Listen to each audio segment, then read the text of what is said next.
This might be the last time that I can light the shrine with my hands. I'm going to explain about the lighting of the shrine. First, we're going to do a little sitting. Sit, sit, sit, sit, rock.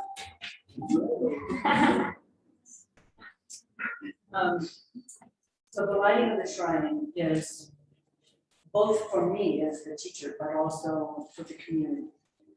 And when I can't do it, I'll be having the community do it. So the lighting of the shrine is where it's the invitation through the smoke of the candles and the smoke of the incense to the unseen world. So we're inviting in the unseen world to help us, to guide us, to be our mentor, to protect us. It's also asking of total presence. So we're becoming a hollow bone. So we're becoming open and a vessel for the Dharma to come through us. For me, it's asking for all arrogance to be dropped, and for this sense of kindness, and that may my sword be sharp. So as I'm lighting the shrine, just hold that for yourself.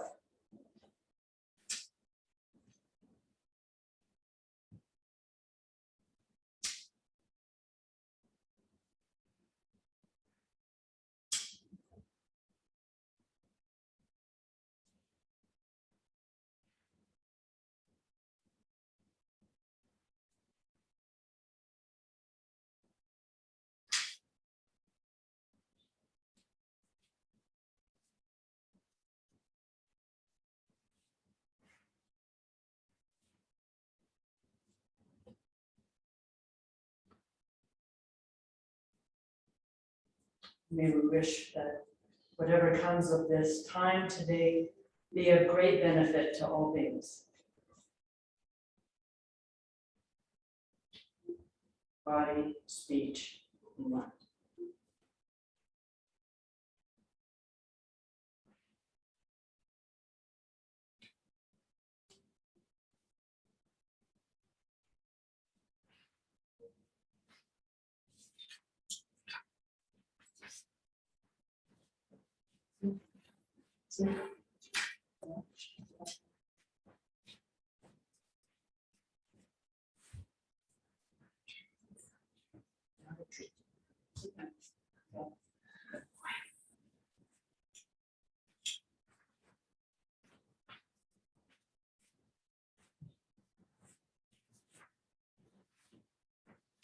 Let's just have some music for a little bit on 2017. There's a reason why we're starting with a little music today.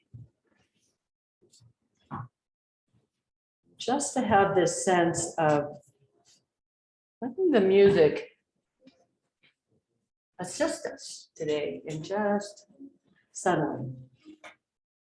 Life is hard, so we just get to have just to have a little support. You could even bring it up just a little bit.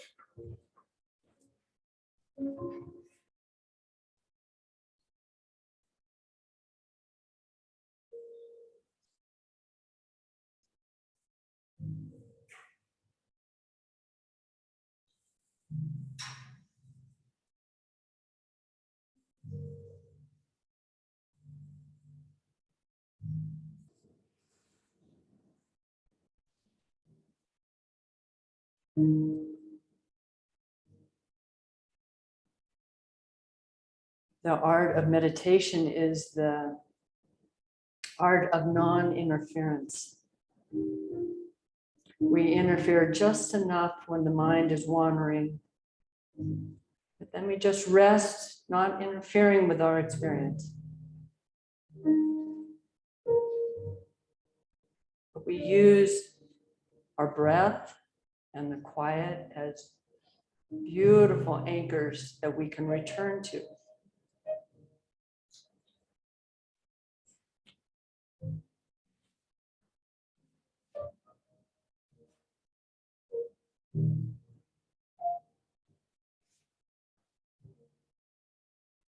Just begin to notice the quiet.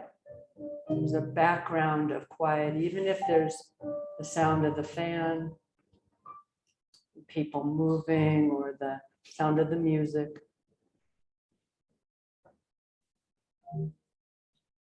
Notice the quiet in your body, in the space.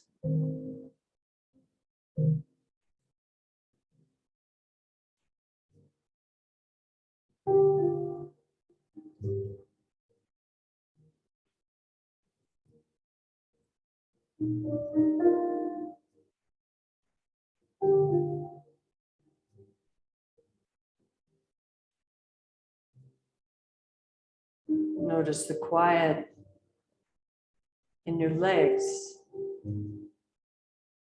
Feel it, don't think it.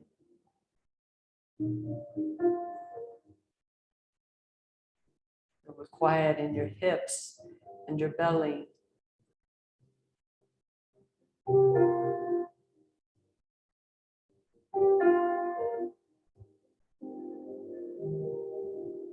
And in your chest and back.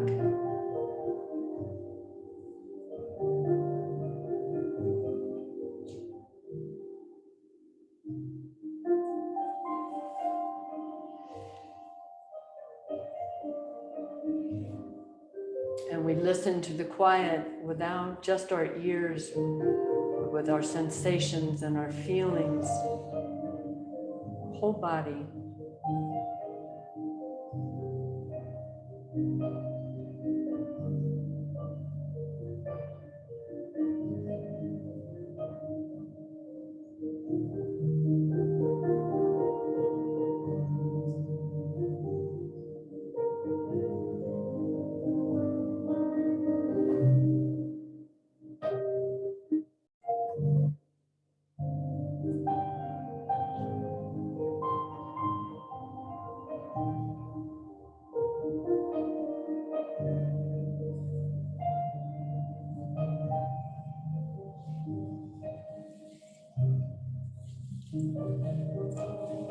The most important thing is that when you get lost, you return with such kindness,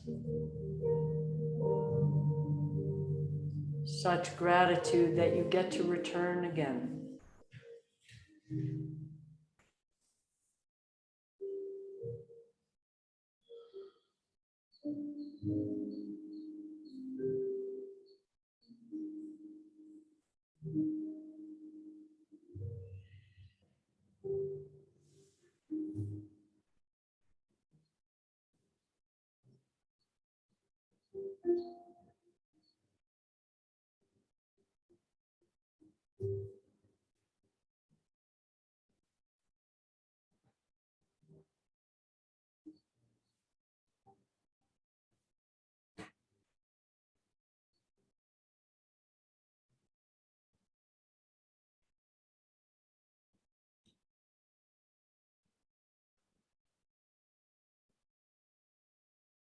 Letting the soles of your feet and your face,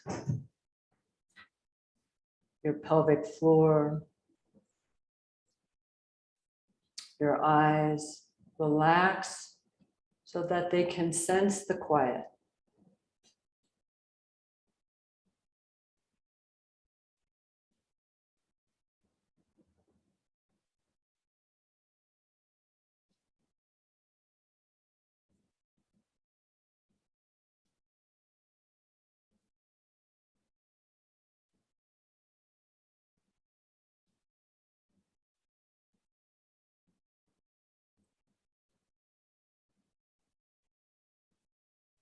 The quiet is not the exclusion of sound, but more the container that all the sound and movement are included in.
Really sense your pelvic floor up against the cushion. And simultaneously let the four corners of your eyes, the two corners inside and the two corners on the outside, let them relax.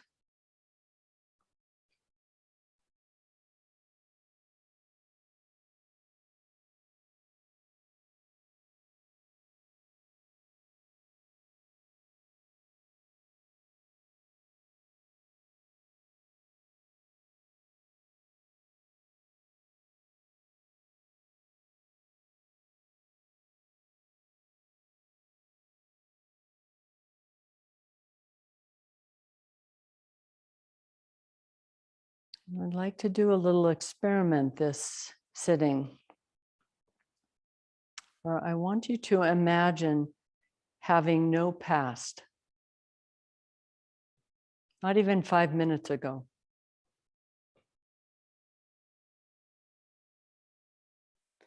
If you had no past, you would not know how to meditate.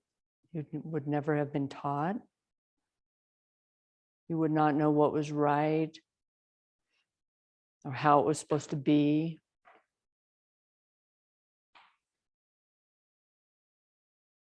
We wouldn't be trying to figure anything out or doing anything special at all. We'd just be right here, right now, sitting truly in this place of the unknown. No past, no future, just kindness.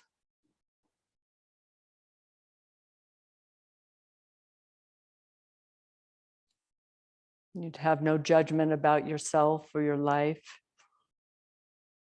You'd have no idea how things were supposed to be. There'd be no seeking some goal or trying to strive to be better in some way. Just see what it feels like in your body. If there's any relief, you just get to be here.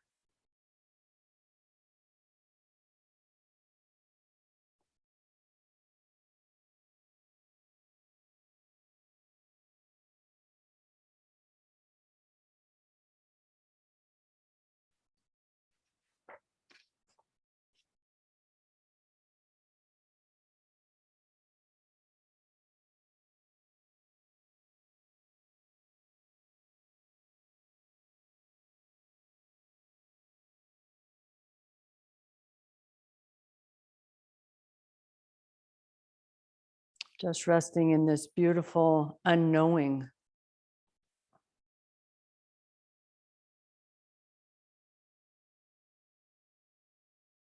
Just have this light and easy intention to just rest in this gap of the unknown as the unknown.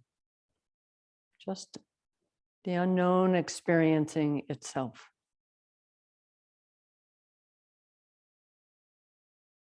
Relaxed, but awake.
When we have no past or future, just being here in the present, all we have are our sensations, the breath, the feelings and emotions and thoughts that are arising and passing away.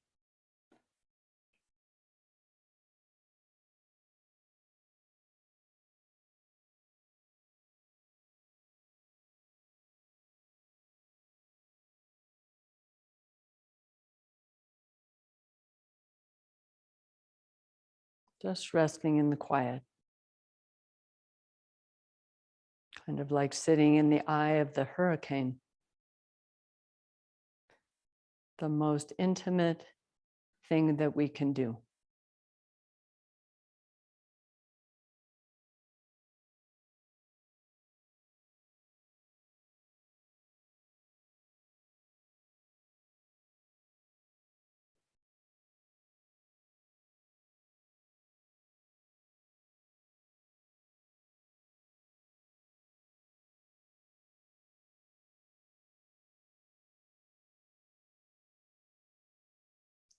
And just keep saying when you want to solidify into a thought of the past or the future, I really don't know. I don't know.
Try that again.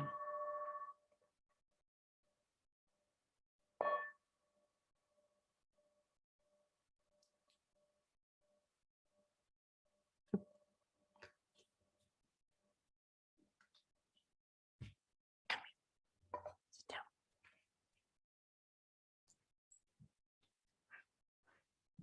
Got a cramp. So we'll come into Anjali. And we'll just hold this for a moment in this position of intimacy and the sense of humility and care. But just hold that poignancy for a moment.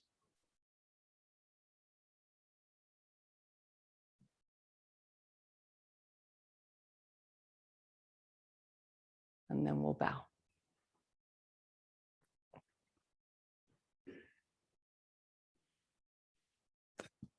So, welcome everyone. I'm going to see if I can grab this.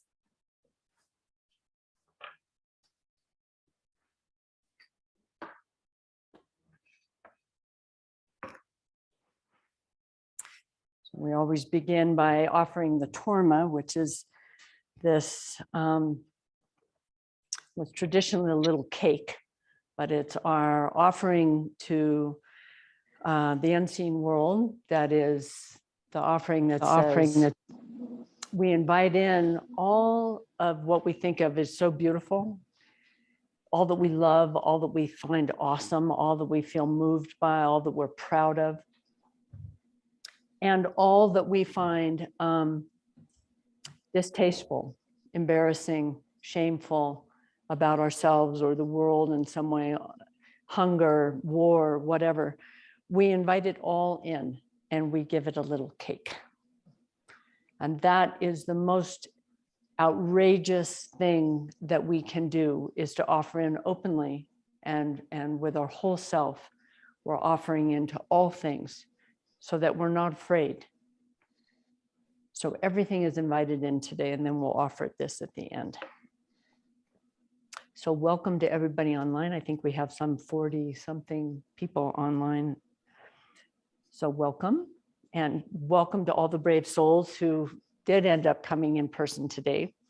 We're all going to be so fine. So welcome. I'm so glad you're here. And I want to begin this talk with, Kath, can we pull this down? Yeah. These are some words from the Taoist philosopher Chuang-Tzu. And that last one you don't need, Kath. I think it's just this one. Yeah. He says, I'm going to speak some reckless words, and I want you to listen recklessly. What do you think he means? How do we listen recklessly? That's great, thank you. How do we listen recklessly? Fearlessly. What's that? Fearlessly. Fearlessly? How else do we listen recklessly? Without filter. Without filter, without the cognitive mind that's analyzing and whatever. We listen with that sense of that kind of openness, just like we were sitting at the beginning, that sense of no past, no future. Well, we're not trying to put that into some box of the past, but we're listening in that space of that freedom. What if we lived our life that way? So I ask you to listen recklessly. So you have all been given the diagnosis. You are all going to die. And that is the good news. So let's talk about it. Because that's the case, let's talk about it openly, with joy, with tears, with fear, with wonder, with awe.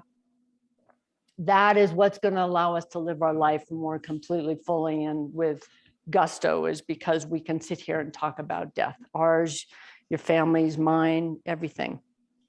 If fear and confusion arrive, we will include them and give them a cake. So this is the gift that I can give, is to share my experience all the way through.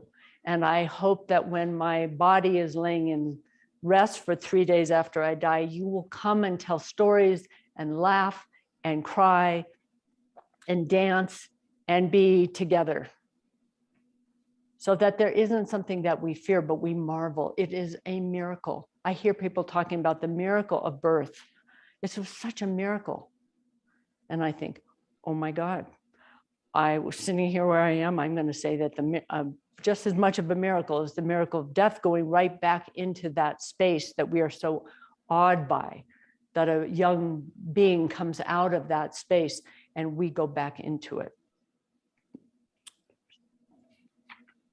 I was going to talk more this time about the process of dying, how to be with those who are dying, being with your own death at this time of death, but we're not there yet. I'm realizing that there is too much. Come here. I know he's a little hot over here, so he's not wanting to stay. Sit down. Sit. Good boy. But there's a sense that you will be with me for the whole ride. So as much as I can bring you along with it, but there's a sense of, there's a lot that's alive for me right now. And I decided I really need to keep current with what's happening and not jump ahead. And it means that it's such a good time to teach with what's alive right now. So right now, I am more curious about what pose we take before we hit the water.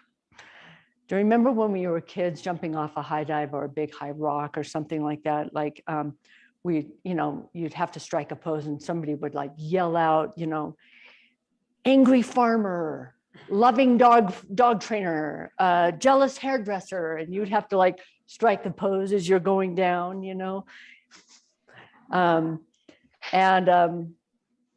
I was thinking of all the ones that had been included when I was jumping off high dives and stuff. But the meaning basically is that you're going to hit the proverbial water one day, and what pose do you want to have? And so I asked the question again, because this is a question that's really up for me, is, are you ready to die? Are you ready for the death of your kids, for your parents, for your partner, for your friends, for your teachers? Are you ready? What does that mean? Are we ready? Have you loved fully? Have you opened to your greatest capacity? Are you resisting your life? Are you holding back some gift? Are you waiting for anything to be better? Your partner, your job? Are you waiting to be stronger or smarter or richer?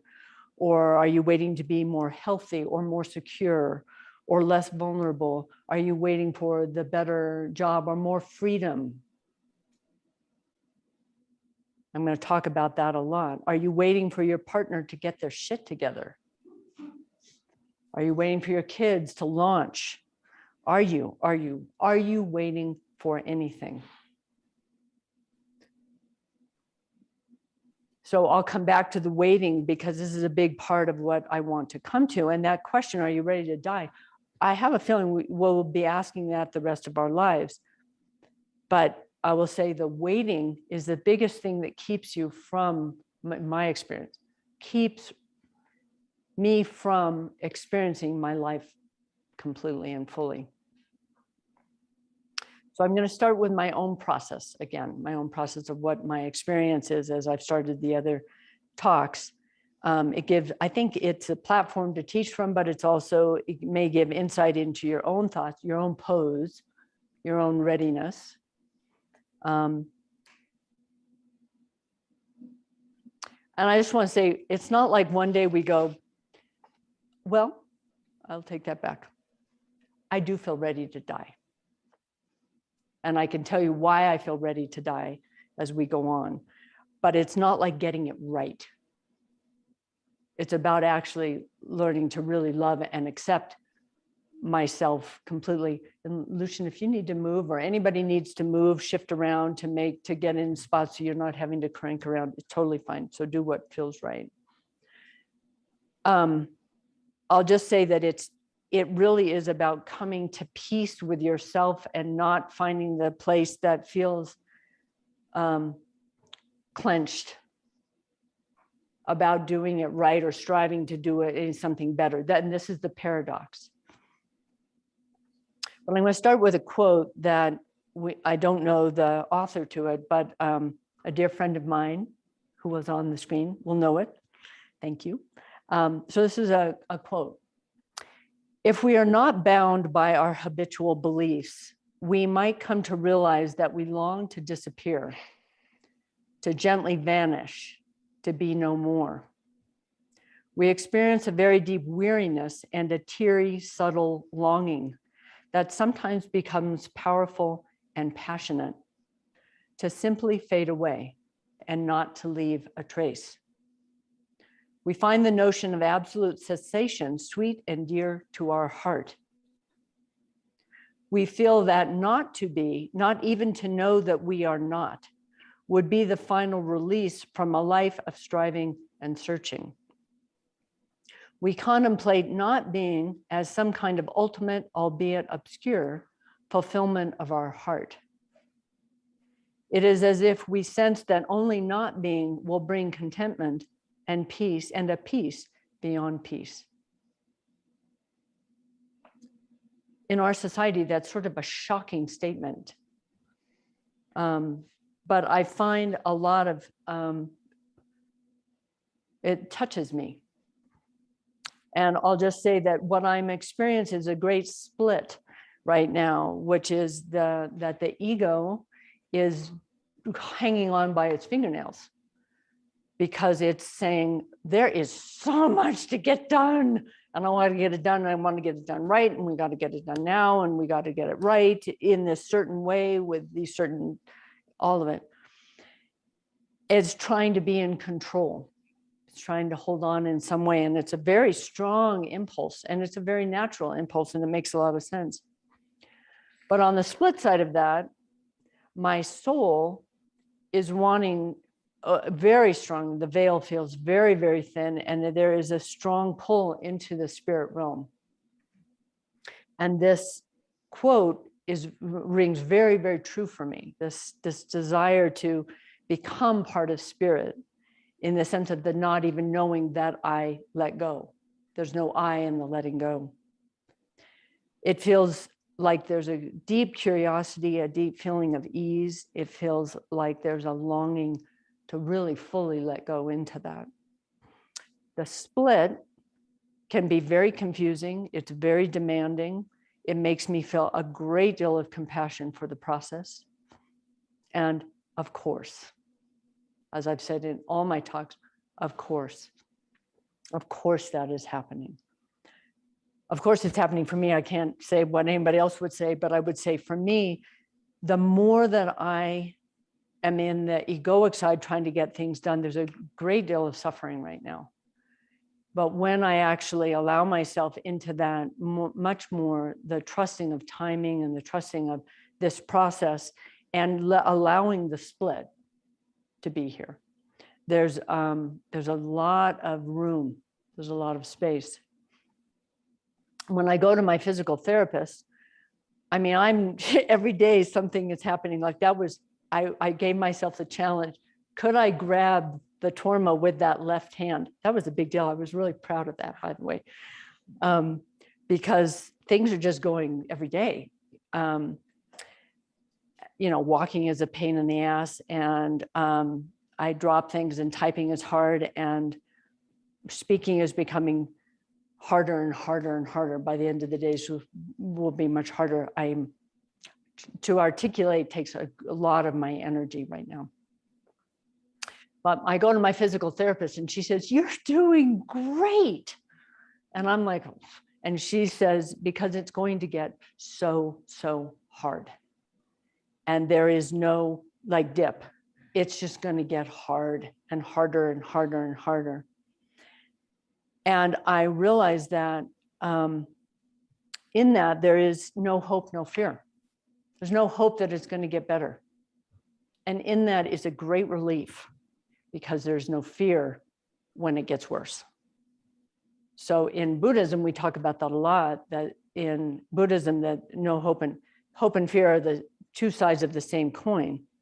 And knowing that it's not going to get better allows me to actually really be in the process. And I hope I'm teaching to everybody in this that my experience is your experience. My wounded body is your wounded body. But that one of the things I recognize is knowing in that my body is going to get harder and harder. To live, I will need a lot of will. And I don't, because the spirit realm is so strong, the call is so strong, I don't know if I have that will. And that's something I am having to come to terms with right now, is that relationship to, I think there will be will if I'm still in that state of such curiosity. And I think there will be a lot of curiosity for a long period of time in there. But one has to fight and really want to live in that level of challenge. I'm in a bit of a stage that I know is so normal. It's not comfortable, but I have a great deal of irritation coming up. And that irritation usually ends up being at people. It's at my situation that things are dropping and everything, but I'm finding I've got a lot of irritation at people. I love you all. I'm not Yeah, you go lie down where it's cool. I love you all. I'm not angry at anybody here. And when I really fully embrace each stage, the stage eases, the stage goes away. As soon as I offer a torma to it, it changes. So my state of irritation is now not even, it's gone. It was there for a period of time and I was like, why is everybody pissing me off? And I finally realized, well, of course, this is a huge life change and a huge loss. Huge loss. And my my system is trying to find places of how to deal with that loss. But when I gave it a torma, which I did, I offered it a torma, poof, that stage shifted to another stage, which is much more open and loving and tearful.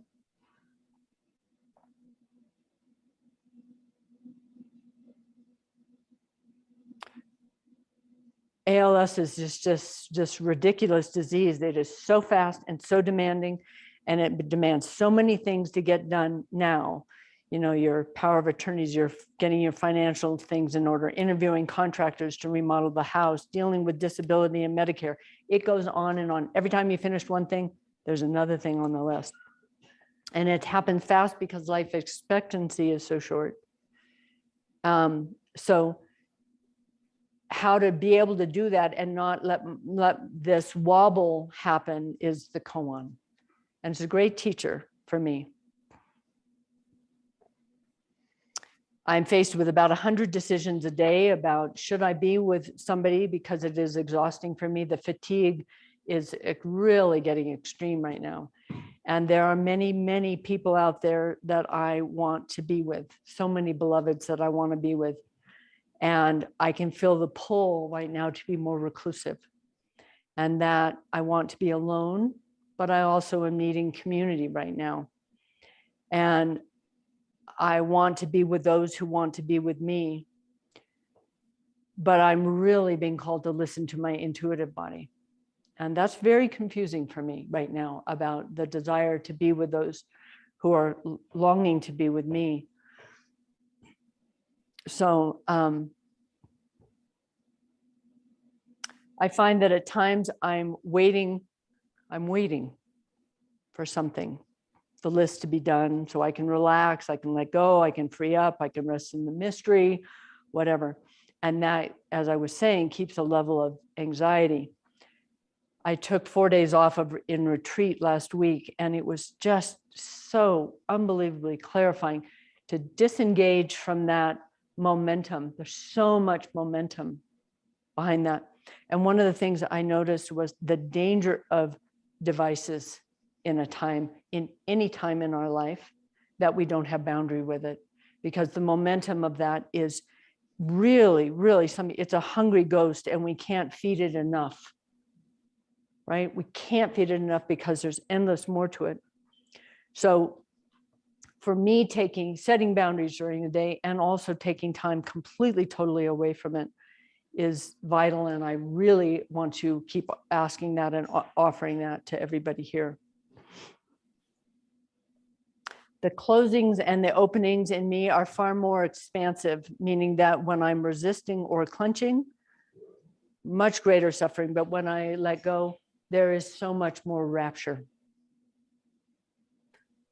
And that gets stronger and stronger. I have both what's called bulbar ALS and I think it's called like extremity ALS, but it means that it is already in my head, in my tongue, and possibly in my lungs. It's in my extremities, and it's like slowly moving in, and it's awe-inspiring. What else can I say? I pray a lot. When I say pray, I want to talk about prayer because this is something that at the end I will give you like 2 practices. One is learning how to pray well. And what I ask for when I pray is to help me stay connected to the mystery. Help me be kind. Help me stay in a stance of love. And that whatever I'm praying for is available in the moment of the prayer, just like offering Torma. In the moment of the prayer, just by praying, it happens.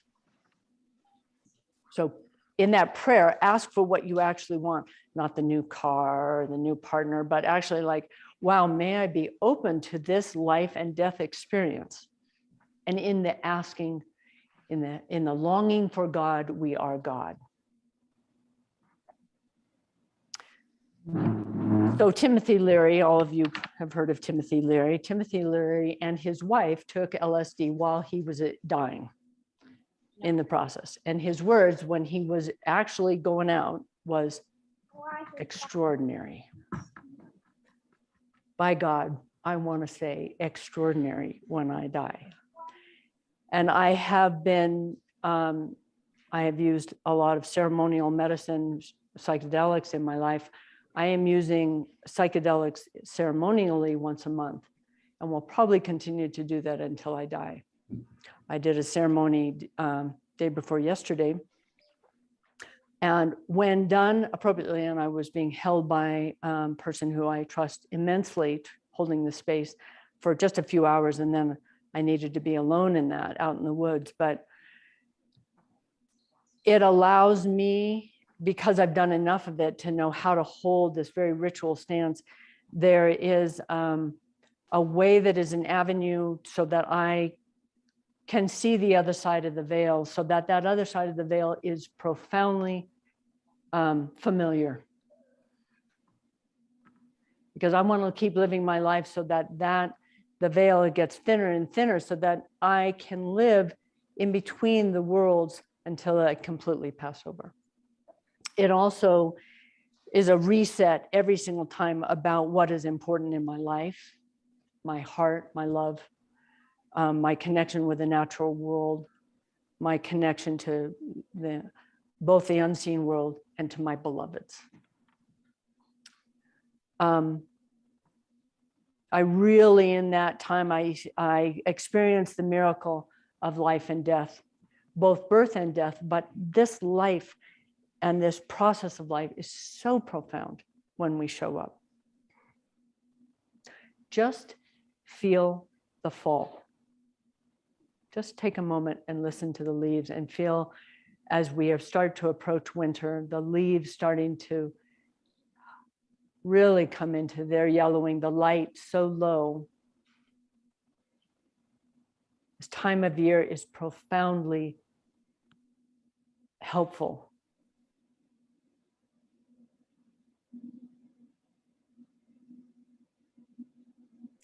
I say, of course, a lot. Of course, this would be happening. Of course, I feel irritated. Of course, I feel clenched. It is human to feel clenched at times. If I was always open, I would never know what open was. So I'm learning more and more about how to be helped and receiving help. I'm realizing how important it is to me to be independent for as long as I can. And I am needing those who want so much to help me to trust that I will ask, and to track me with your peripheral gaze, not a direct gaze. It's huge, the difference. Track me with your peripheral gaze. And what I ask is, what I find from many people is that they so want to project their own experience of death onto me, of my experience, they want to project how I must be feeling, or how my body is, or where I need help. And you'd be surprised how different my experience can be often from people. So ask me what my experience is. My ex-husband may come to live with me and help me and be my caregiver, and I feel super good about how I've lived my life, so that may be so. And my other major ex, who I bought this house with, is like such a good friend of mine. So come here. He's so hot, poor guy. Come here, baby. Come here. And then I have to lie down. Lie down. There you go. I am needing a companion soon to live with me, as I know that I'm going to need more help soon.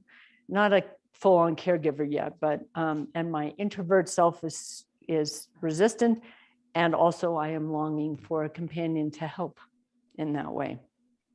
And some cultures, when one of theirs is going through a big life transition, they're assigned a person who will track them super closely, but in the same way, they're sort of peripheral, but will completely be there, who will remind them of what is true.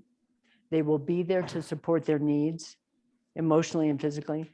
And I have so many dear humans who are taking that role for me.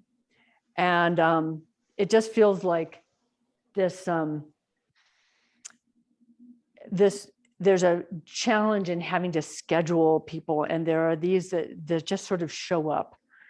But I'm thinking about in these other cultures where there is someone who just, that's all they're doing. That's all they're doing, is to be with the being when they're going through the transition. That is an amazing thing. And we, in our culture, the way it's set up, we have to orient, we have to schedule, we have to figure out, we live so separately. I would do that differently if I was setting up the world. I'm grateful for the other teachers who are teaching us that. My practice is quite different, my meditation practice. Really just sitting and softening my belly. Much less formal, much less expectation. There's something in returning to the beginning of my years of practice, even though the years of practice had a lot more clench around it. T.S. Eliot writes, "We shall not cease from exploration. And the end of all of our exploring will be to arrive where we started and know the place for the first time." So there's a sense of everything feeling so real and so true. And that's why I started this sitting this time, so simple, like the least amount of that we can interfere in our practice, but just opening our sense perception. One of the things I've noticed is that when we let go, when we really let go in a moment or in our lives, I am realizing that there is something else that comes in and takes over. It's kind of like handing a baton. Can you feel that? That sense that you let go and something else is right there to take over. And I'm experiencing that more and more in my practice time, but also in my, just in the sense of when I let something go, in that moment I offer torment to it, there's something else that takes over. And I really want to, I trust that so much right now. And I really want to include that. I want to give that to people. Let go and trust that something else will take over.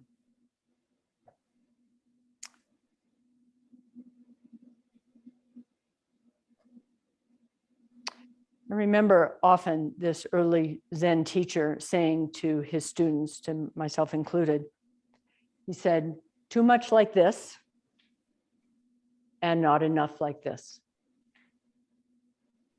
Too much like this and not enough like this."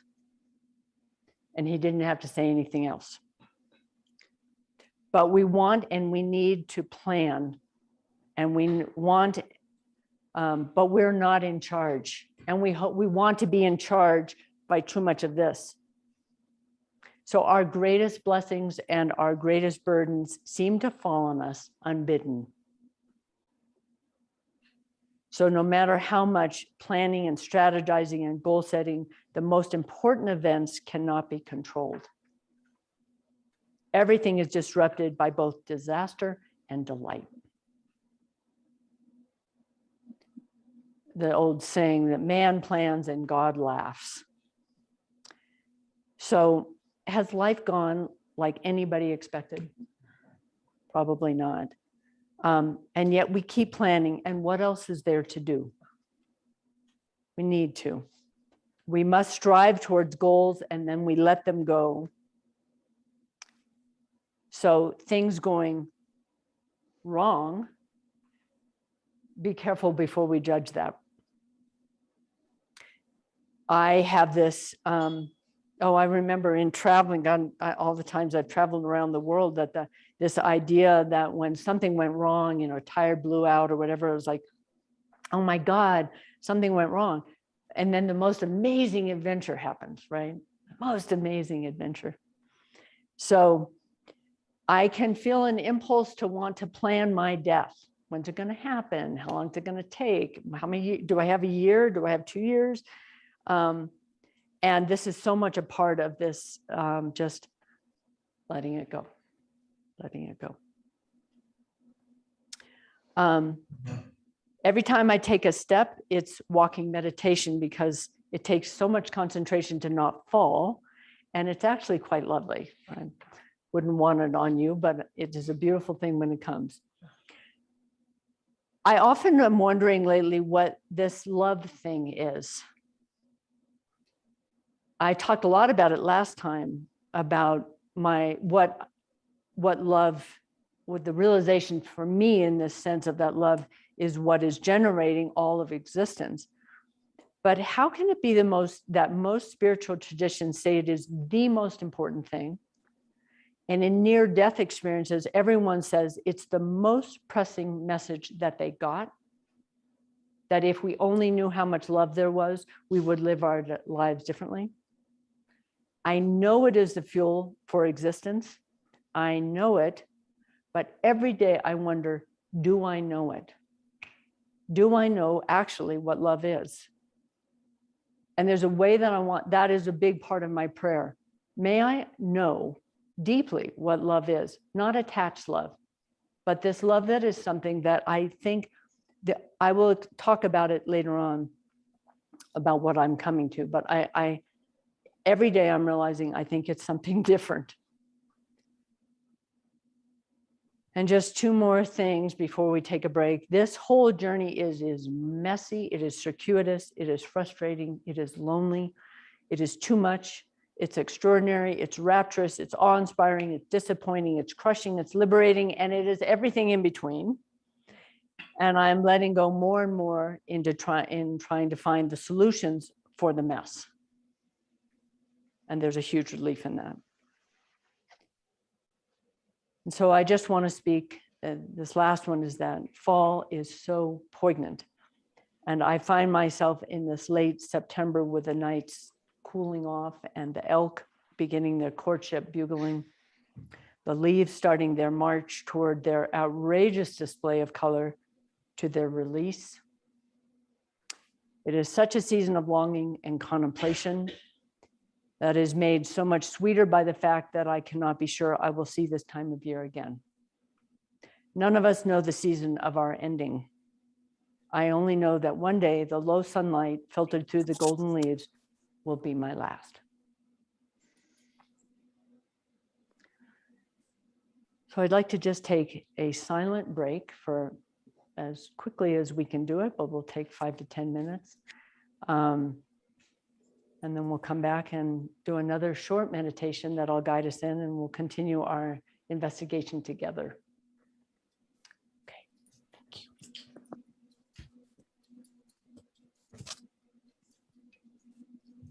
And as Kathy said, feel free to use the indoor bathroom.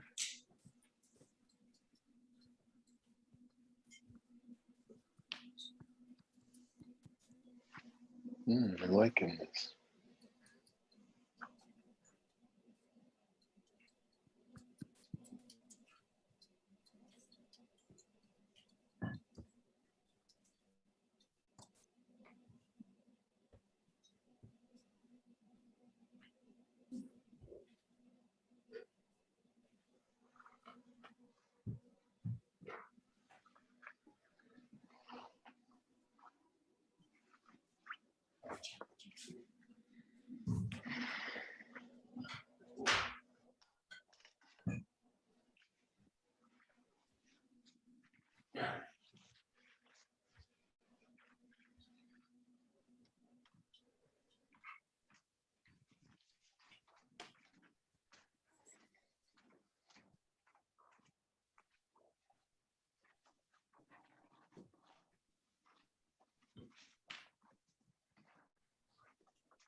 Sorry.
Hey.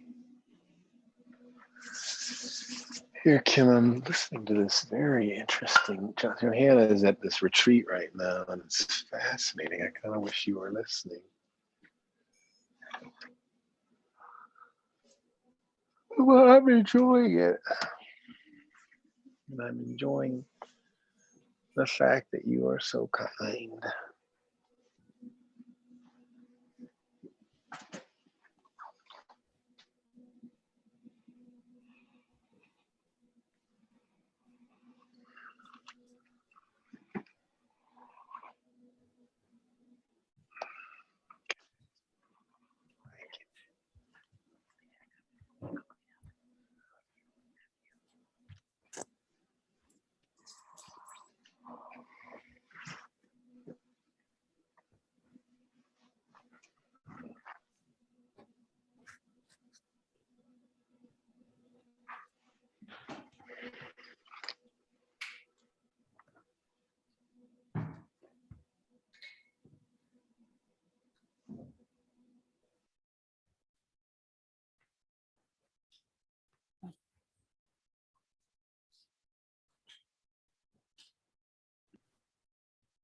If everyone on Zoom would check their mic and mute it, that would be really great. Thank you.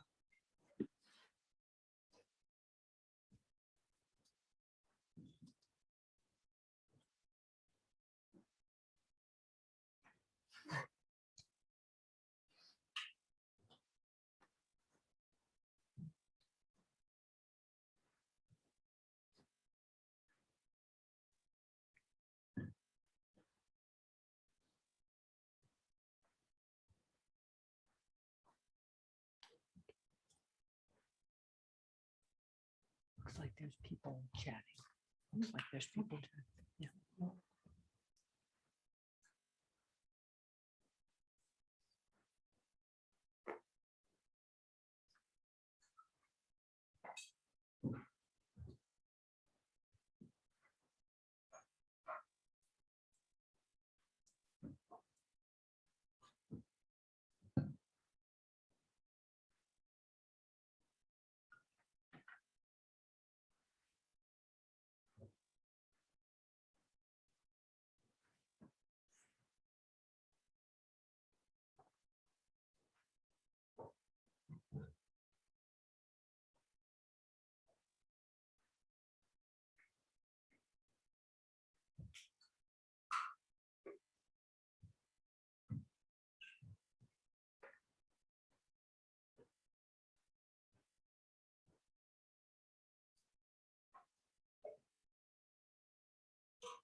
So we'll just begin. I'm going to be guiding us on a little journey right now, a practice journey. Then we'll have time to have a little bit more of a discussion, and I will be giving more of a talk. But just begin by really letting yourself just feel your experience right here in the moment. Whatever your experience is, don't judge it. Don't try to push it away. Don't try to grab hold of it or spin it in some way.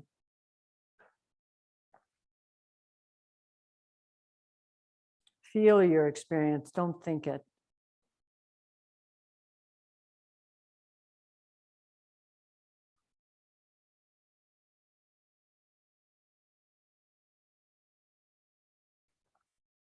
And now soften your belly, literally, like from the inside out. Soften as if your belly was like a flower blooming, just so soft, opening. Soften the soles of your feet, the corners of your eyes.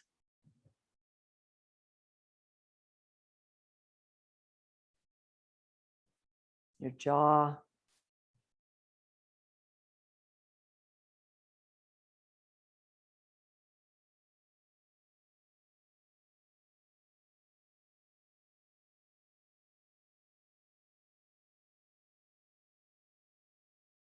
Really opening your belly. And there's a bit of a feeling of surrendering as if you are entering into a very deep sleep. That sort of sinking down and inward.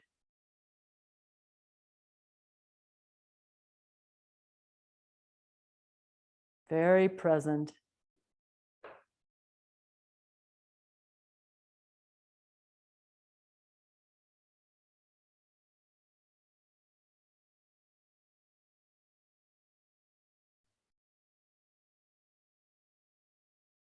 When we sink into that deep sleep, very open.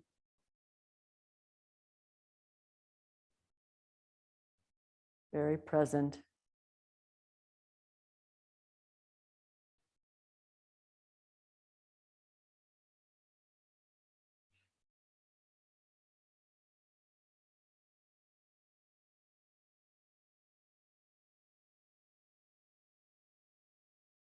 Just sense your heart beating in your chest.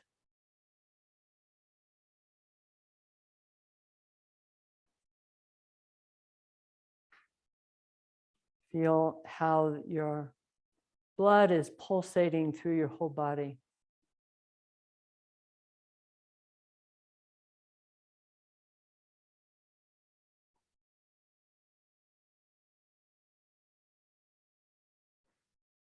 Have this sense of it kind of radiating out. This rhythm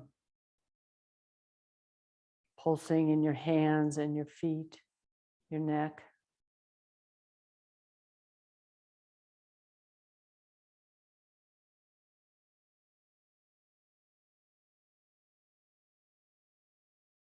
Just for this moment, feeling your heartbeat relax, open, as if you're offering your heartbeat to the world. Don't think about that, just sort of open. Your heart is beating with the world.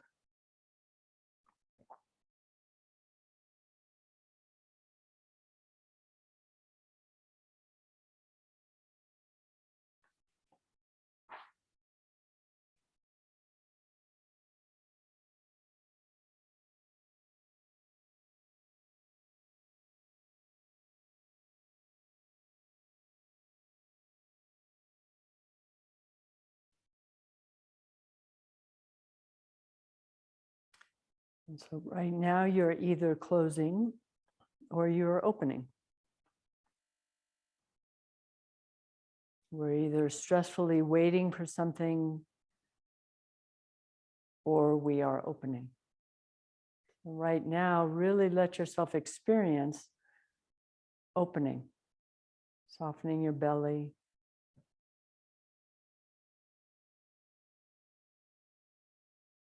Feeling this rhythm.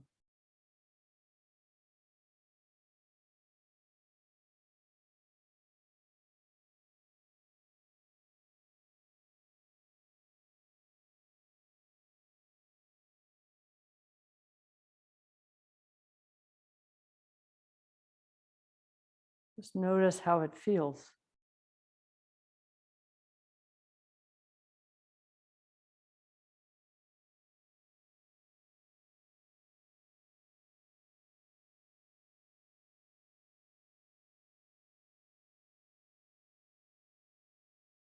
When we're waiting for anything in order to live or to love, then we're closing.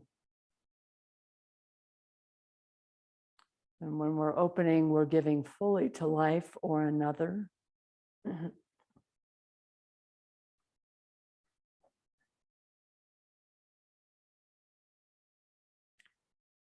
when we shut down again in fear or confusion, because we will, feel the shape of that feeling and then open like this to it and around it. So if anger or jealousy, fear, striving, just open around that feeling. Feel the shape of it in your body and open around it. Nothing to resist. And even as you sit here hurting, possibly physically or emotionally, feel the shape of it right now.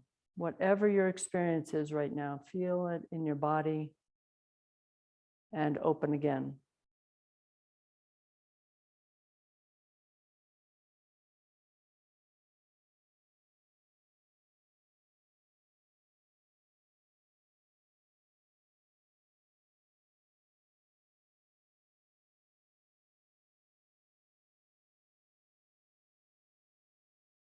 It's difficult to open in our mind because we try to figure too much out. But if we really start the opening with our body,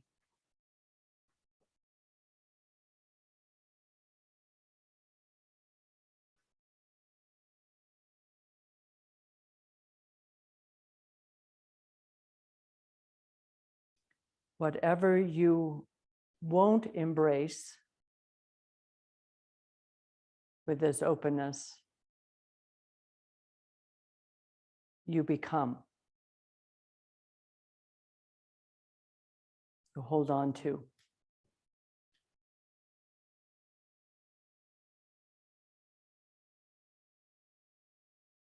If we won't embrace our own death, we will live in that clench in our life, avoiding, resisting, looking the other way.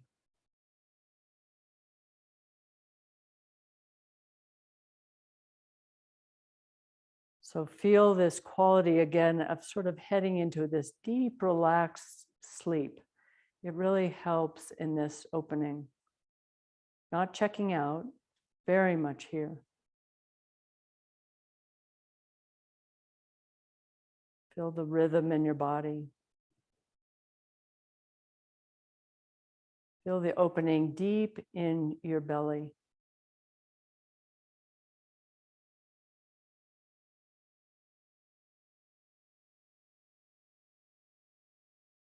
Feel the openness there and let it open to the whole room.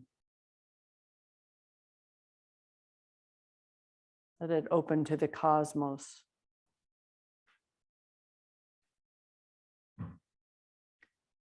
The surface of the ocean will always have waves, sometimes really super big ones, hurricane. But when we drop into the depths of the ocean, it is always quiet.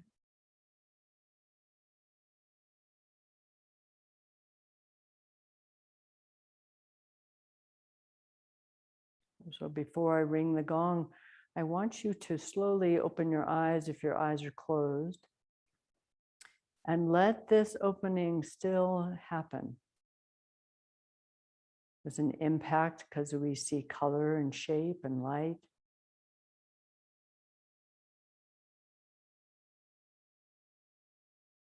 Soften your face, your belly.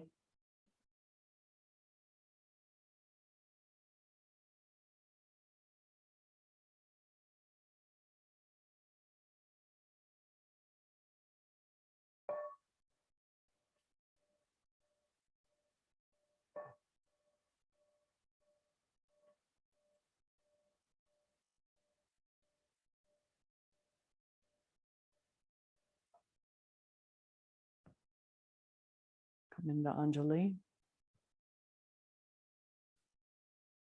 And we'll bow.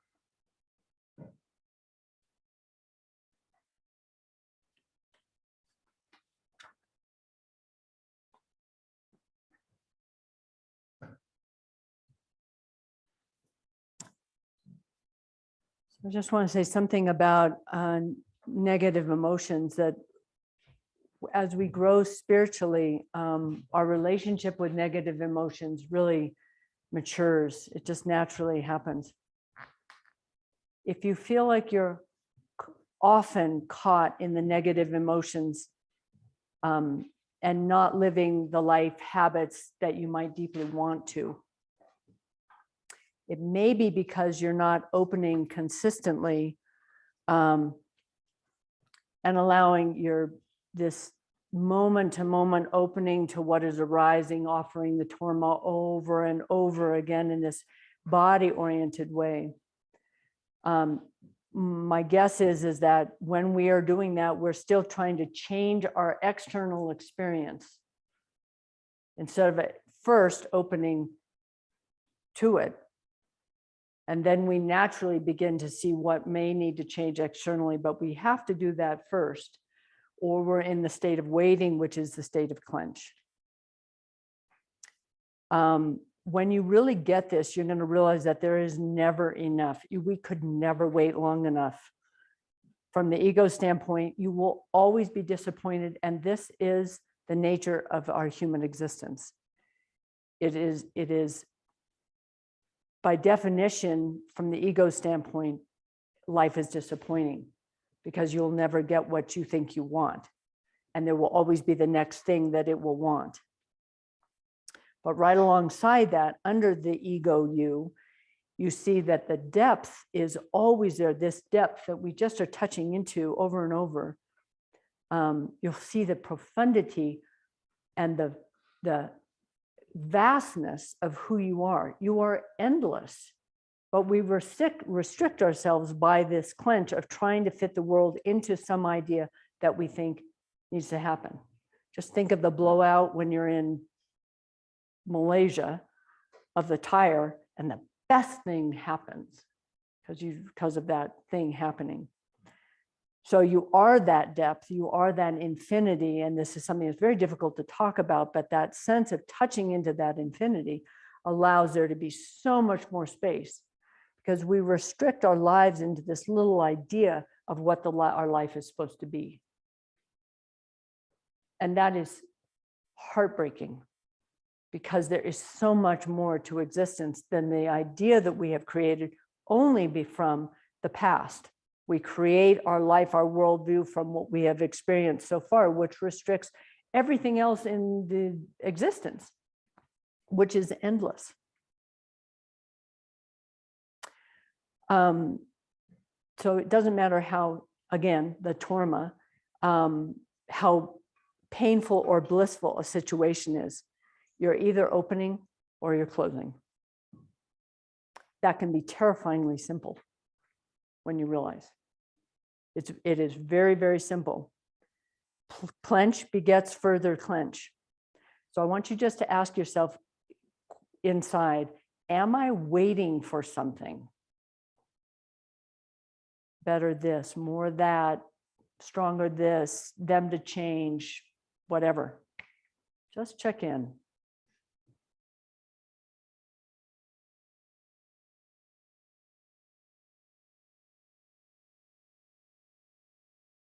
Anybody want to speak to what they're waiting for?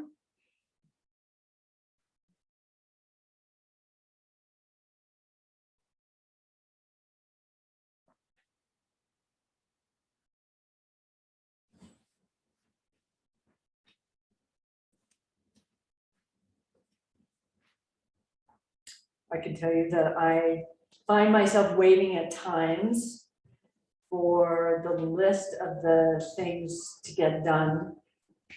And sometimes it's also waiting so that I can tend to be with some of the people who want to get together and that I would like to see, some feeling that there will be some completion. That may never happen. Anybody want to share? Remember, you're sharing for the whole group. I seem to be. Okay, let's get Dave. I'm waiting for a break in the action in my career world to do the thing that I most want to do. Relationship and personal level.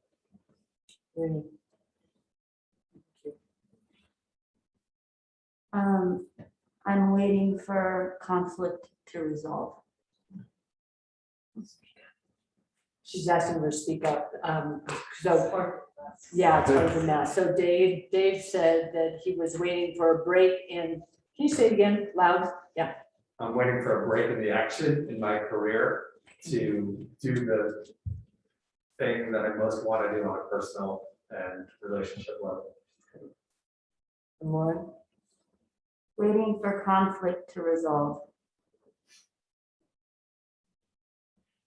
I'm waiting for a sense of financial security that I think will give me comfort for the future and take fear away, but it's always elusive. Yeah.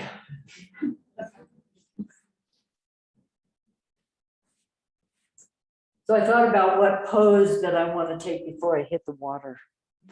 And the pose as I'm jumping off the big rock is, it's a really open, super soft belly, big bellied Buddha who is winking. And I like the idea of kind of flashing the pose. It just kind of keeps it innocent. And we are so unbearably earnest that we got to bless our hearts. But I'm going to strike the pose. So the wink of the Buddha is because the inside scoop is that we need to have the challenge, the mess, the forgetting, the waiting, because it's necessary to be human. It's part of being human. And so we don't have to get all stressed out over it, but that we must forget so that we recognize the ecstasy. If we were always ecstatic, we would not recognize it as ecstasy.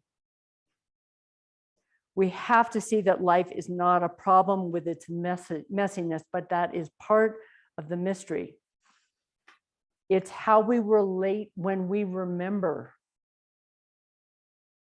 And the part of our spiritual life is that it is the re-remembering more and more often.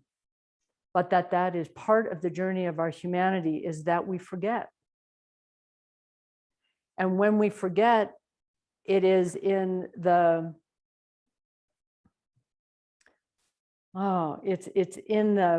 it's in both how we remember, and it's in the sacredness of the recognition of what we touch when we remember. That the philosopher Gabriel Marcel says, problems are to be solved. True mysteries are not. Life is not a problem, but a mystery. So this is becoming so true to me, this utterly magnificent mystery of death. And the more I let myself open to that stunning mystery, I see the mystery in life. So sadly, I hate to say it or not, if you want more spiritual growth, you need the hardship, you need to forget, you need the scary, you need the confusing, you need the challenge, you need the tinnitus, you need the frustration with not, waiting for the financial stuff, you need whatever. That is how we accept the entire calamity of our lives, the magic and the mess.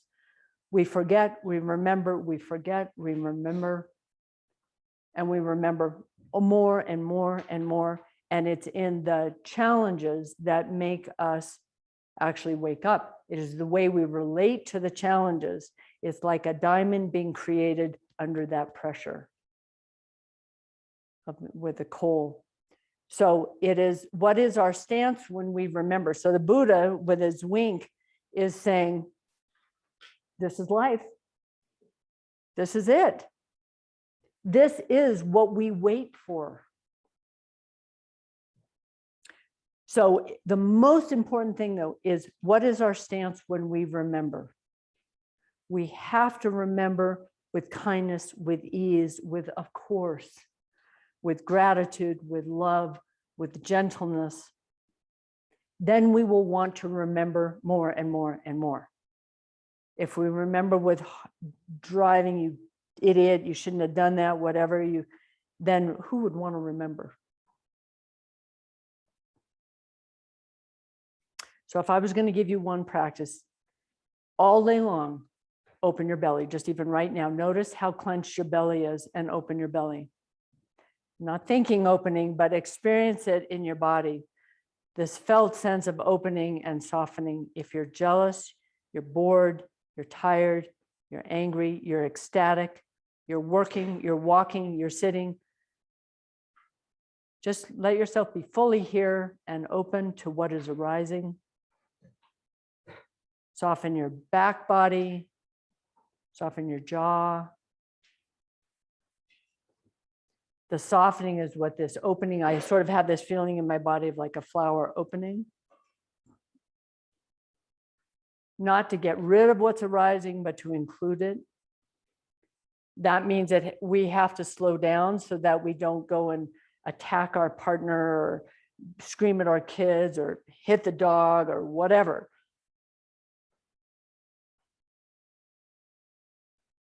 Pausing. Chronic dissatisfaction is a sign of waiting. Your clench ripples outward as does your opening. And this is how I understand love. This is my latest rendition on what I understand of love. It is in my pose and how I experience existence. It's in my opening that is love.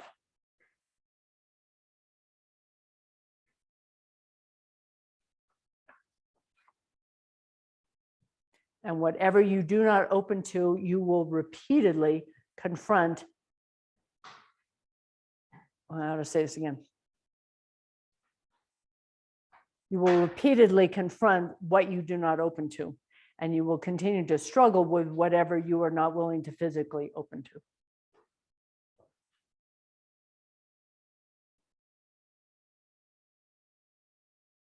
So the art of living is to transform things as they arise in the body, not crush them or translate them into thoughts or language that's too small for their expression.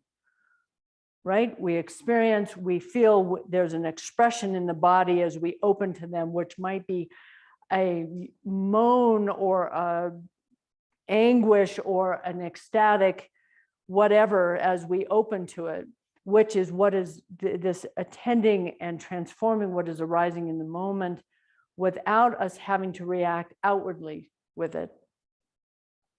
Let life break you open, because it's going to break you open 10 million times, and give that life this breaking expression. And then when that expression passes, let it go and do not go back and pick it up. Give it up. Be kind. If there's something that needs to be related to, you will know that because you're resting in your own intuition. So right now, ask, what is familiar that you keep confronting? Because that's going to be what happens in death if you don't do it now.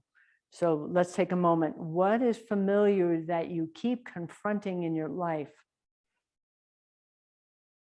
It could be, what is the stance that you have right now in your life? What's the pose?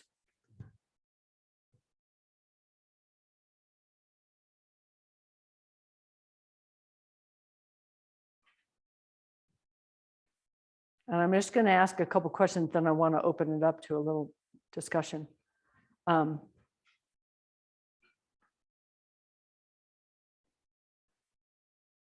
it working out? How are you relating to your experience in your life? Is judging and condemning yourself and others, is that working out? And I'm not asking it like, is that working out? I'm asking it like, I really want to know, like, how's it going? You know, how is the automatic reaction going? Is it opening your heart? Is it creating more love, more ease, more joy? Really be honest right now. How is it working out?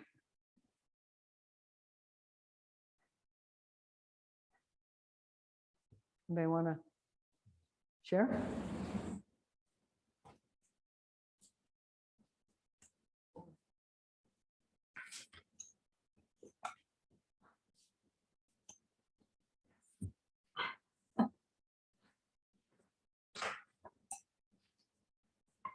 How's it working out? Awesome. Awesome. Great. Tell us how. There's a lot of suffering, but that doesn't mean that awesome. Louder. A lot of suffering. Uh-huh. So the awesome was a little, being a little sarcastic. Just a little. What is the pose that you have that creates the suffering? Yeah, it's pretty crunchy. Uh-huh. Yeah. Yeah. Anybody else? What's it? See if you can get into the detail, because it's super helpful for all of us to, one, share how normal we are and our humanity, but it really normalizes our experience. I have one. Mine's more with a Louder. sensation. I have a sensation in my body that is really repetitive and it's heavy and it's sharp and it's consistent, it's deep, it's youthful at the same time, afraid. And I try and be with it and it becomes so overwhelming and so it's the desperation comes up. And so it's a repetitive, it's more of a sensation I feel. And then I'm wanting it to leave. Mhm. And the stance is a snarl, a crouch, a fight. Mhm. And I just want to rip it out of my body. Yeah. And so when I'm in meditation, it expands and it opens, but it's consistent and present, Mhm. you know, throughout my days. Yeah. Anybody else have an experience they just really want to end? So I would say, offer the Torma and invite it to stay forever. And as you say that, I have so much grief and anger and like rebellion, defiance, Yeah. you know, and I feel it in here. It's Yeah. just like a snarl. Like Yeah. I want to snarl at you. Yeah, I know. And I don't say that with lightness because believe me, I totally get it. But I think continue to invite it in to possibly be here forever and that there's not a problem with it. And then let the snarl happen, right? Without it's the expression when we open, we're really open, is snarl, right? It's what happens is we snarl with the whole thing of, I don't want this to go away, instead of just the expression is snarl, open, right? There's a difference between the snarl and the wanting to push it away, because then we are in that constant state. Then that's a microcosm of the macrocosm. Then we go out in the world, and it's very hard to let go of that clench for this thing that we want to get away when we're relating with our beloveds and whatever. And I would say, until we can make friends with something and actually have that bold move of actually inviting it to stay forever. And that's a really, I mean, yeah, let me hand over some ALS and give you a little feel of like going, okay, yeah, great, this is forever. I don't want to take all the time, but I ask how you do that with your pain in your body, because I feel that it's very like it's Yeah. hidden and it hides in the crevices. I'll just say that with pain is one of the most fabulous spiritual teachings because it has so much sensation. And so in the sensation, we just notice sensation without any story. So you're noticing tingle, pull, deep, hot, radiating. But as soon as we go into fucking pain in my shoulder, never gonna go away, hate this, reminds me of childhood, oh my God, we're fucked. But if you can just start feeling the detail of the pain itself, you'll notice that the pain is not solid, it's not a thing, it's energy. And we have to do it 100,000 times. We have to come back to the energy of it rather than the story of it. The story will be endless. Anybody else? In lowering these sort of Yes. level, Yes. I'm chronically disappointed at my partner doesn't seem to, or, well, whatever, kind of get the particular flavor of my depth and give a shit about it. Anybody else get that? I'll just say that you don't feel seen by, fully, completely seen by your partner in some way, some depth of you that doesn't feel completely seen. Are people able to hear? Great. All I can say is until we actually, there's so much I could say here, but I just want to say, this is such a, not feeling seen for who we are. There's a way that when we can give that up, which is so fucking sad. It's so sad, but there's so much freedom in being able to let go of the longing to be seen. One, because we have a desire to be seen as special, and we're not. And there's something about trusting that we are, be who you want to be seen. And if you're seen and known for that, awesome. But they will never know you. They are only knowing themselves, and they're seeing you through their veil. So only a person can see you as themselves, because they have no experience of being in you, and they can't. But they can get close when you stop putting the clench there that says, you're a fucking failure because you can't see me.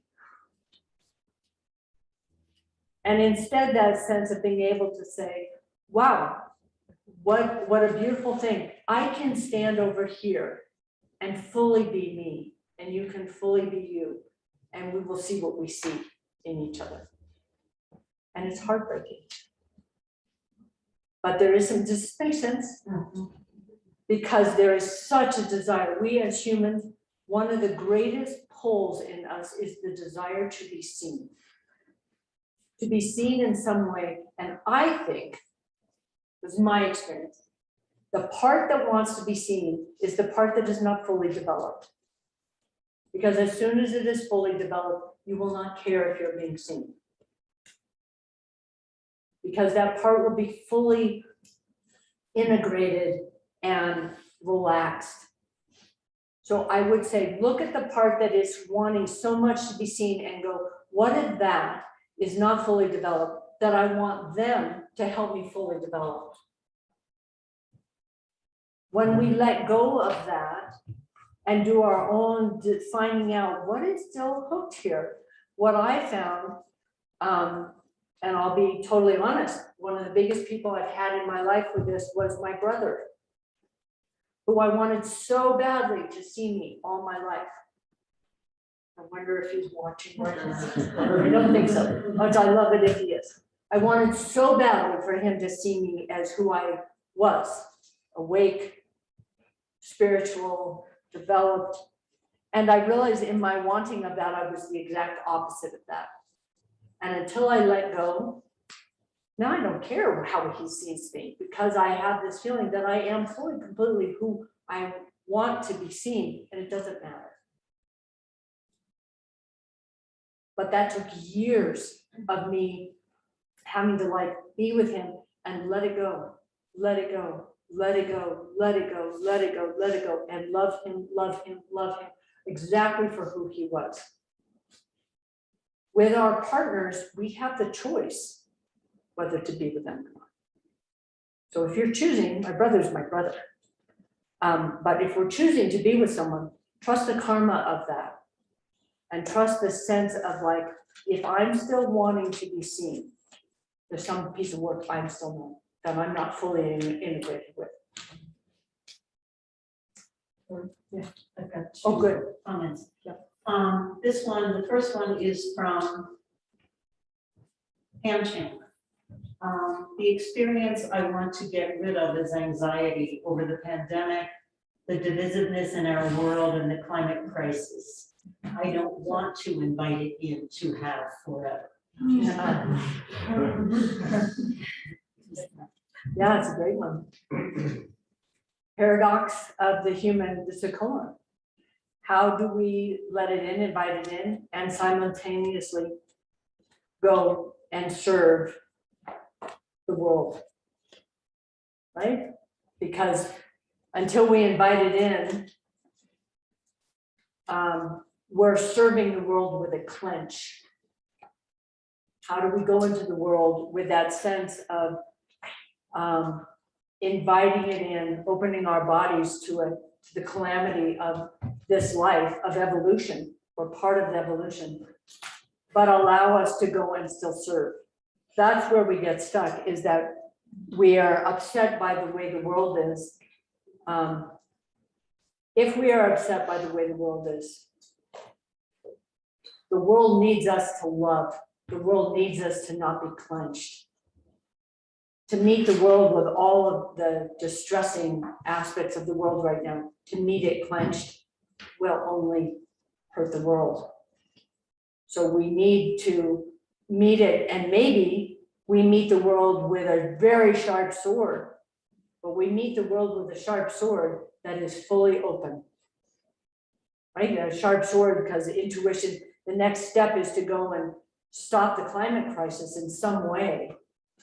And we meet that with some ferocity, but it's because we've met that with our body open. What we resist persists. And I'll tell you, if you look at the political situation over the pandemic and climate crisis, it is because there's a whole lot of clenching out there and holding on to our views and holding on to, even if it doesn't make sense, it's just to be opposing to the other side. So that's the best I can give you, Pam. But it's a paradox that we are faced with as human beings. The cow that's in the pasture is not faced with that paradox. We have the ability to open. The next one is from Gabrielle. I'm waiting to see myself honestly with love and kindness, to be willing to see and be with myself, and then to be willing to see others for who they are. A noble journey. All I can say, it is the most noble path. May we love ourselves in that way. I think until we do we fully love another? I think we have all these different ways of being with people, but that real love, I think, is in that openness, because we've opened to ourselves in that way, to the whole calamity of ourselves. We're messy. Wanted to say that St. John of the Cross, he was a amazing mystic from Christian mystic from, get this, 1542 to 1591. That was a long time ago. Anyway, he was one of my most amazing teachers, is St. John of the Cross. And he says, and I've taught this a lot, but I just want to say it again because it is so important. He says to come, this is part of a much longer quote, but he says, to come to the knowledge you have not, you must go by way in which you know not. To come to be what you are not, you must go by a way in which you are not. He goes on to say, you must turn towards the all by giving yourself to the all. You must give all of yourself, and when you come into the possession of the all, you must not want the all at all. That is such a profound teaching about life and death. He's saying that when we hold on to the knowledge of the past, we will continue to repeat the same thing. This is why I started with the meditation that I did, the first one, about imagining we had no past. The Bible says it is easier for a camel to pass through the eye of a needle than a rich man to get into heaven. I never understood that, and now I finally do. To pass through the eye of a needle, we have to be willing to let go of all of our attachments to our limited knowledge and how we try to only use our heads and all the things we've acquired, right? Use your wisdom, knowledge, and then open. Be innocent, be available, The camel is freed up. The rich man is stuck in the past. How do we do that? Just like we've been doing this morning, just a sense of opening. It's very counterintuitive. If we try to solve the problem with the problem, we're left with the problem. So it's in this state of not knowing to being fully, completely with experience as it is. And I want to come back for a moment. I'll just finish this and then I want to come back to Pam, what you just asked. To die or to live in a different way, we have to let go into something unfamiliar. And that's so clear in death, right? The ultimate in letting go into something that is completely, totally, we don't know where we're going. But can we do that in life, right? Over and over and over. And what that is Chogyam Trungpa used to teach about, meeting life in this way like a child does, where it's like, oh, so excited because it's something new, right? A kid doesn't know that it's like just a leaf, right? But there's something about, I'm saying that paradoxically because it's a miracle, that leaf. So if we're holding on too tight, right, it falls through our fingers. But I want to come back to the paradox that Pam, to your question. We will live with the paradox of opening to what is challenging for the rest of our lives. It is not going to end with the pandemic and the climate crisis. We're in one of the most difficult times. It is probably one of the most difficult times in our culture, in our generation, in our time. There have been a lot of really awful times if you look back in history. It has never been created by humans in this way. But there's a way. Can you feel the importance of opening to something that is this challenging? Can you feel that what happens if we tighten and push against it? I really want to find that there's some understanding of that. It's very paradoxical. But when we can do that, we are available. And the world needs us so badly right now. And needs us in our own way. This is my way of giving to the world right now. We will all find our own ways. So when we come to that place where we're meeting life in a new way, which is exactly what I'm talking about, meeting like, okay, we're going to like offer torma to the climate crisis. That we meet that nakedness with such humility. We're not, there's nothing wrong with being rich. It's, in this form, but we're here and that's how we need to die. Humble, open, here, available, not knowing. And that is how we need to live. Humble, open, here, not knowing. When I think I know what's going to happen in my death or tomorrow or who my beloveds really are, I hold my life and theirs as hostage. I don't allow them to become something different because I am only seeing them as this small part that I keep holding them in. We all want to be big and vast.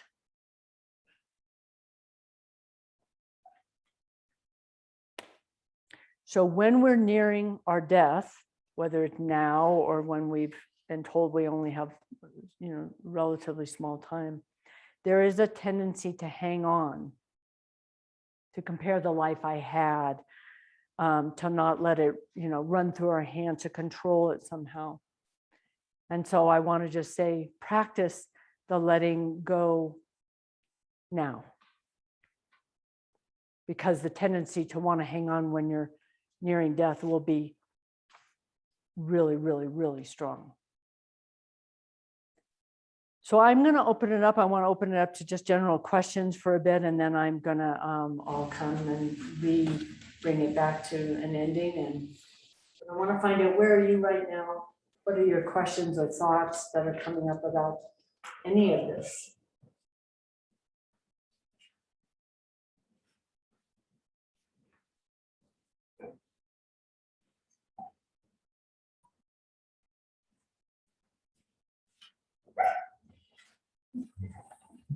It's a good bunny chasing. Isn't it?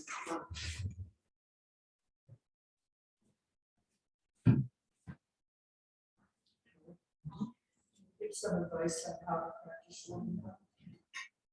Oh my God. Do you guys hear that? How, advice on how to practice on letting go. Exactly what we just did. That's the only way I can say it, is in the moment. It's to notice the clench in my belly and to soften and to open. Just even right now, let's all just do that again. Really soften deep down, deep, deep, deep in your belly. And what I say is, I don't know how to do this. I don't know how to do this. May I learn how to do this. May I open prayer. May I open in this moment. May I open to the best of my ability in this moment. May I let go to the best of my ability. I don't know how to do this. Does that help? Can you see that but the asking, we perceive it through the humility, right? We're not saying, "Oh, I'm going to bust through and let go." It's that we don't know how to do this as humans. We're not taught how to let go. We're taught how to hang on. To that same point or question, so for me, one of the most profound moments of letting go or touching it or tasting it was being with someone who's crossing over. Yeah. And I know you have done that quite a bit. And I would just love, in the spirit of sort of the idea of letting go and sitting in that moment of watching yourself kind of cross over with the person and then come back. And just your thoughts or feelings around that space and in service of the letting go. Yeah. Well, I will talk about it, and I'm going to, in coming talks, I'm going to talk a lot about death and the process of death and how do we be with death, our own and others. But I'll just say that it is as remarkable as birthing a baby and watching a baby come into the world. But to me, it's almost more mysterious because when a person dies, as you experience, when that soul leaves, it is so, there's such a marked difference between when the soul is in the body and when the soul is out of the body. And it's just shocking, that difference in that person let go of everything. There was nothing to hold on to for that process to happen, right? And that's that total letting go. Because if we don't, and I've experienced ones where someone is just hanging on, doesn't want to let go, doesn't want to let go, doesn't want, and then it's ripped away from them, right? It's just ripped away. And that sense of, there is something, that's why I want people to come and see my body when I'm dead. That's letting go, right? But it's just like falling asleep. We don't try to let go, right? We don't try to fall asleep. You can't struggle to fall asleep. Sleep happens. And it's the same thing with letting go, like letting go of our attachment to something or our anger about something or, God, the pandemic, oh. There's a way in which that sense of, but we don't know how to do it, but we just keep in the prayer and relaxing our body and something happens. But it's not because we're trying. And that's why I really, that experience of death, many people don't ever get to see death. You know, I want you to see it. It's wild, you know, and it's, does that kind of speak to what you're, okay, yeah. And there's something in that really getting it when we witness that process through death. You also see, and we'll talk a lot about this, but the process when somebody begins into death, how that the veil gets thinner and thinner and thinner, so that you really see them on the other side already. They're already in and out, in and out. Okay. Good. Beth Lickenstein, Beth. waiting for this to change. Having really difficult kid, which leaves no room for any other pieces in life to come together. Constant falling apart, constant opportunities of clenching and trying to let go. Seeing the worst version of myself so often.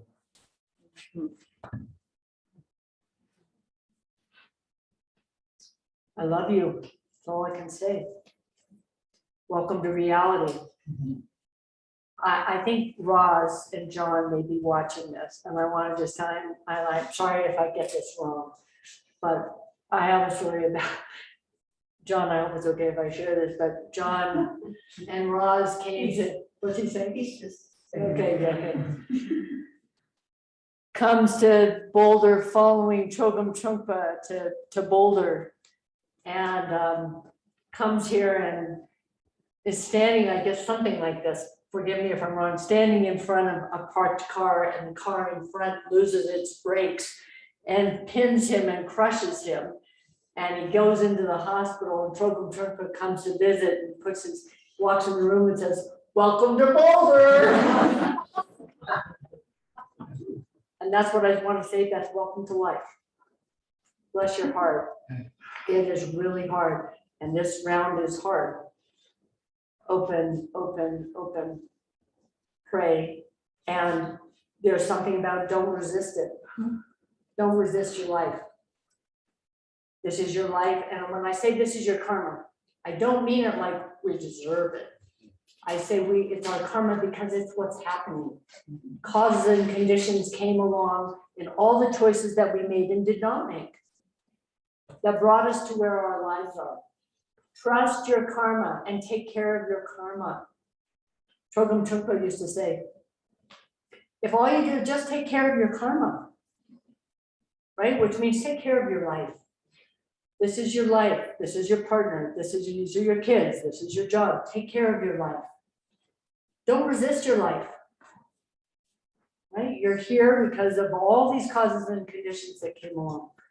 Does that mean you change your life if you need to? Of course. But not from the place of resisting your life. Okay. Yes, two more. Okay. Meryl Rothhaus. Hi, Meryl. The fourth of the four reminders, death is real and will come at any time, is the only one of the four that is not embodied for me. Can you speak to how to work with this? And even if it is not to be embodied, because it may not be able to, I would love thoughts on working with it in general. So the four reminders, the first reminder is that life is incredibly, it's precious. And that our causes and conditions gave us this human life, so profoundly precious. The second reminder is that death may come at any time. And that is the other reminder of the preciousness. Karma is the third. The karma is that our life, this is our life. And everything we do causes the next thing of our life. Everything that happens the next thing in our life causes the causes and conditions of the next thing in our life. So pay attention to what you do. And the fourth reminder is that the wheel of suffering is like not worth it, guys. Like get off the wheel of suffering. As long as you think something out there is going to save you, you're fucked. So you just give up this idea that something out there is going to save you.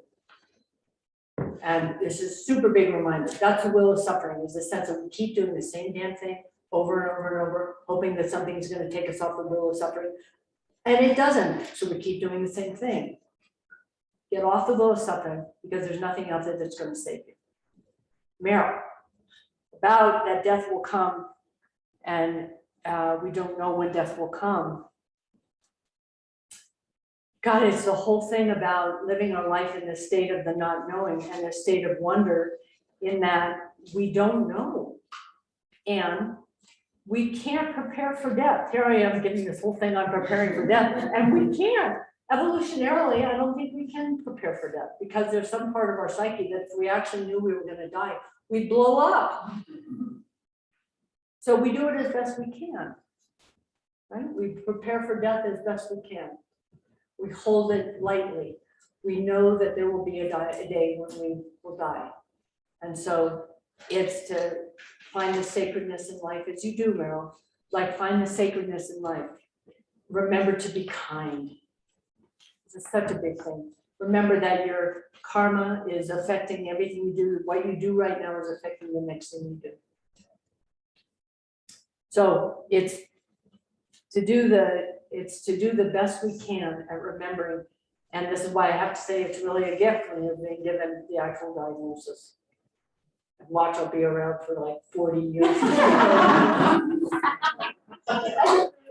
Where you finally die, God.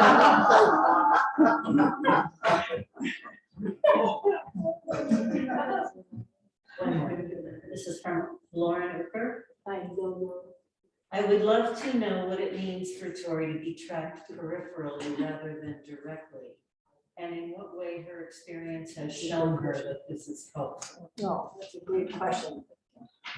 Everybody heard that question? You do it, Lauren. So, and I'll explain how you do it. When people are in my presence and there's a sense that I am incapable, and there's a watching like I'm incapable, watching where am I going to mess up or drop something, or do I need help, or do I whatever. There's a sense of tracking in this sort of light way of like, you know, hey, let me know when you need help. It's a trusting that I will ask. It's a trusting that I will ask. It's a trusting my independence until, and there are a lot of things I'm needing help with. It's the not watching so carefully that I feel my own demise. But watching with such a soft that really what's being watched is my health. And in that, in my health, I'm needing help, and I'm needing more and more help every single day. And it's the trusting, which you do, Lauren, so well, and so many in here do, you know, for all these people who are so helpful for me. If I'm not looking at you, believe me, you're helping me so much. This sense of just being here, just showing up to help, and there's a lot I'm going to need help with. Endless amounts I'm going to need help with. I've realized that ALS is one of the only diseases that I know that is like a snake eating its tail. We begin as an infant, and in ALS, it brings you right back slowly into being an infant, where I will eventually have to be rolled over, because like a baby in the first 6 months can't roll over by themselves. Their diapers have to be changed. They have to be fed. They, you know, it's like all the way back around, slowly going right back into the mystery. And that's an amazing process, to give in to becoming an infant again. And I hope that I can go back into, you know, when a baby's born, you look in their eyes and it's like, there's nothing more vast. And I hope before I die, you can look in my eyes and see nothing but that vastness again. Okay. My voice is getting very tired, so I'm gonna just begin to wrap this up, but I just want to find out, let's just take a few more minutes and see what's here for people. And to remember, it really, really, it's a godsend for people just to hear your experience of what might be here, what might be stirred.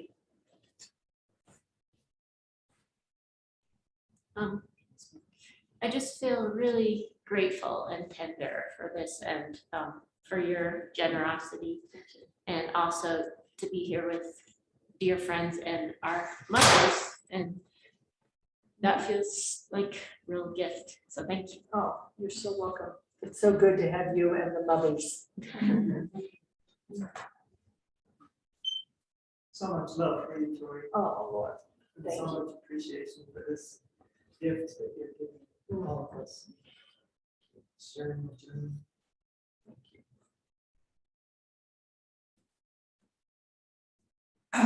Well, if I start talking, I'll cry. But anyway, thank you so much for the letting go talk. Because I think I can, and then I realize that I'm not going. And I realize that I'm still pushing back and where I'm pushing back and how I'm pushing back and how it's not serving me or my family. And so I'm really grateful for that. It's been very helpful. Good.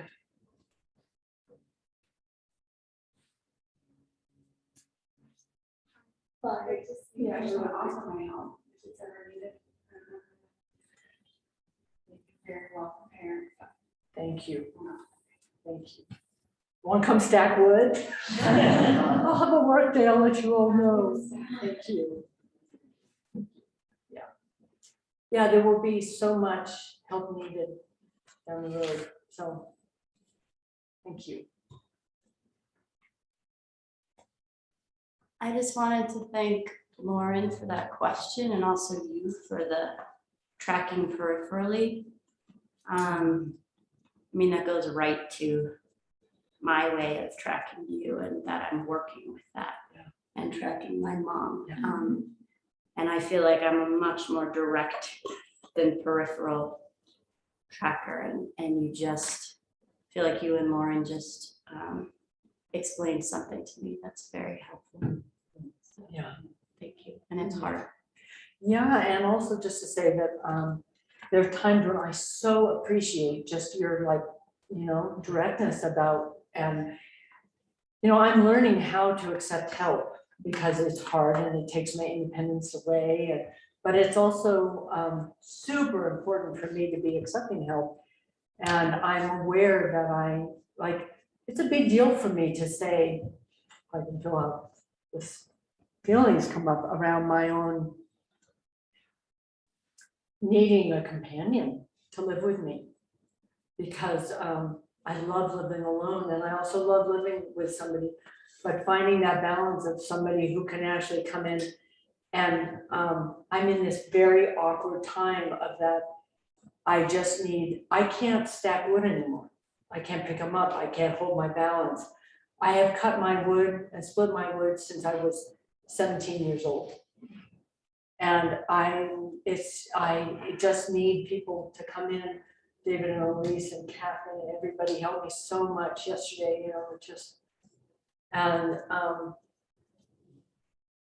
it's a really awkward time of knowing how to ask for help, and it's an awkward time for my helpers. So bear with me. Right on that note, I've benefited for so long from your guidance, support, and it's a great gift that the roles will shift a little bit here, maybe not spiritually, but and I think probably speak to many people here, and I know for sure for some folks I know that the opportunity to support you, to help you, to roll you over, and whatever you need, that feels such a kindness that I want to give to you after all the kindness you showed to me. So just want you to know that as you go into this, as the most independent human I've ever met, goes into a period of dependency, that is not a weakness and that is an opportunity for us to repay you for your extreme generosity. Thank you.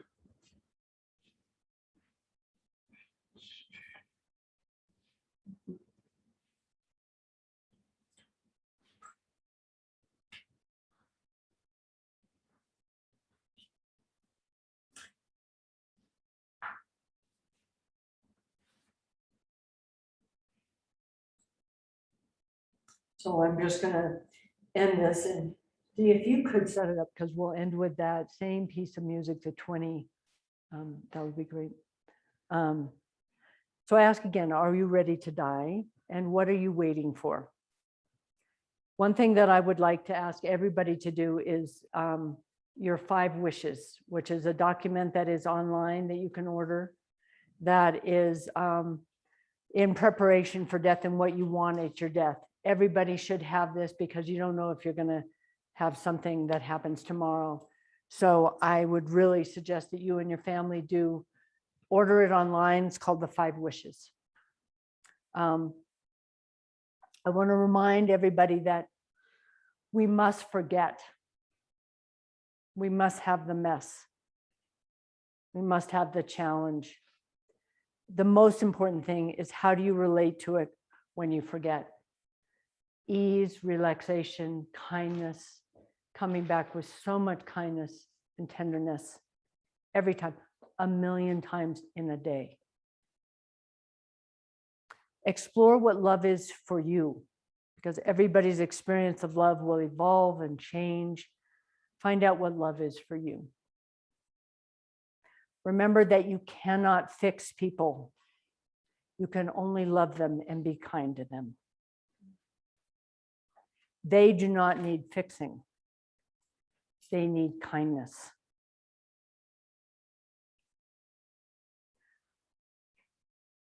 Remember, I was going to title this talk, The Blue Flame.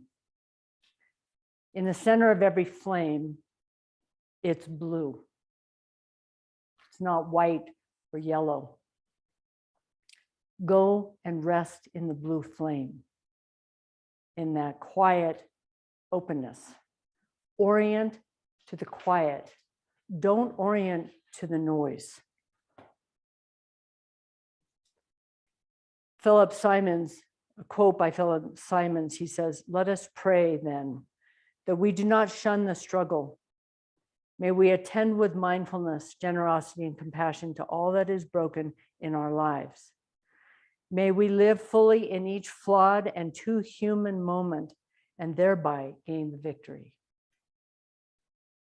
And by that we come into the blue flame, into that quietness in the midst of the struggle. Pray. Pray to stay connected to kindness. Pray to stay connected to the mystery. Pray to come back. Pray to not know how to do it. Pray to learn how to let go. You will be broken apart so many damn times in this life. See if you cannot heal each time with more scar tissue, but actually more open, and give yourself away each time. So this is part of a letter from someone whom I love very much, who's a living journeyer on the path. And she said, "My silent, churning, wordless letter to you has simultaneously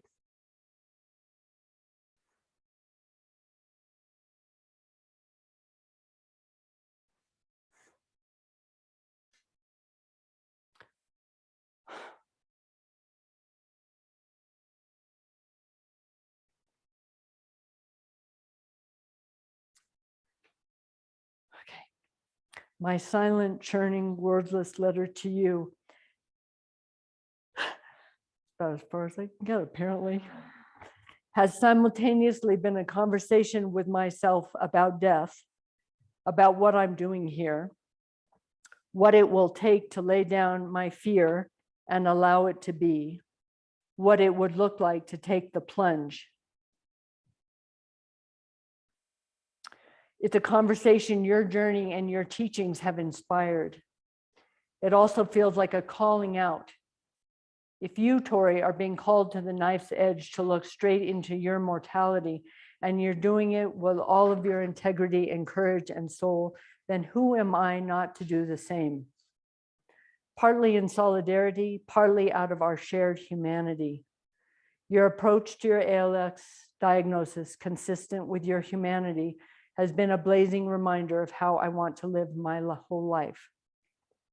Not in some sort of glorified or romanticized way, but in a way that feels like a very intimate, inspiring, and terrifying personal invitation."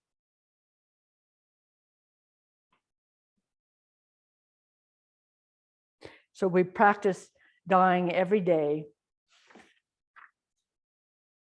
Take time to be quiet.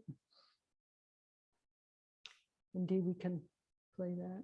And we're just going to sit in the quiet of this very slow song of fall.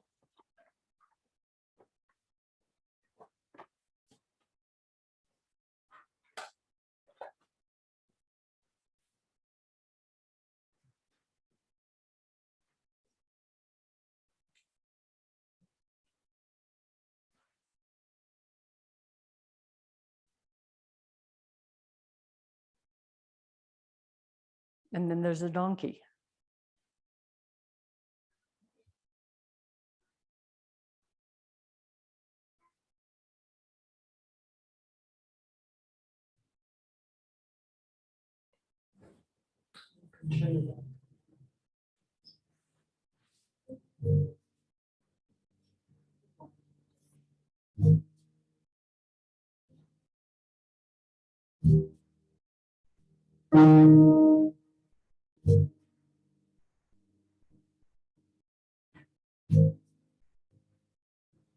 Opening your belly,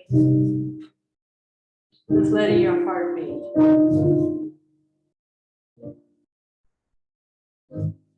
Let it radiate out to the world.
We can come into Anjali.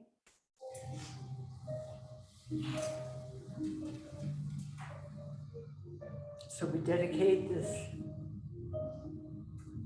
time together in this sweet, sweet life that is so fleeting, so momentary,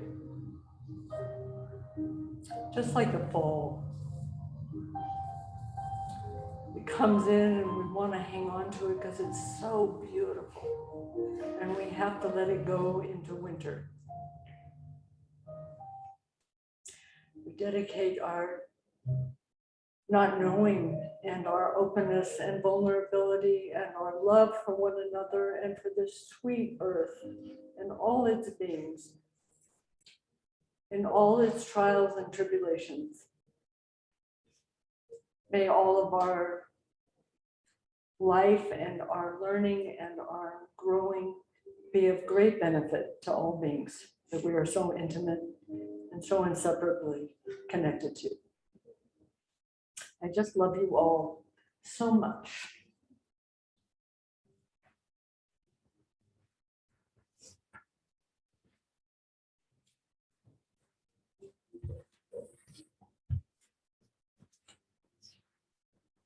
Kathy's gonna speak for a moment. I'll see you outside, and I'm gonna offer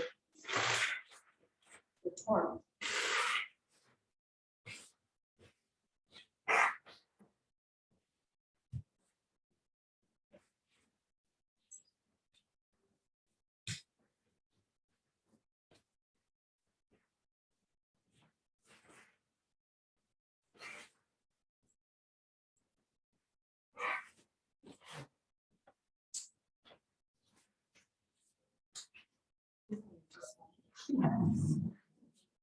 Also.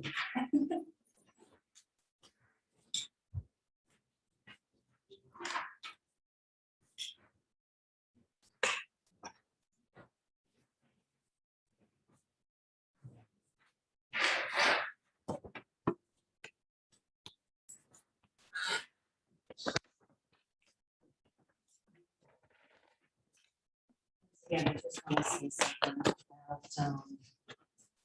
Dhamma, which is the Buddhist tradition of generosity, that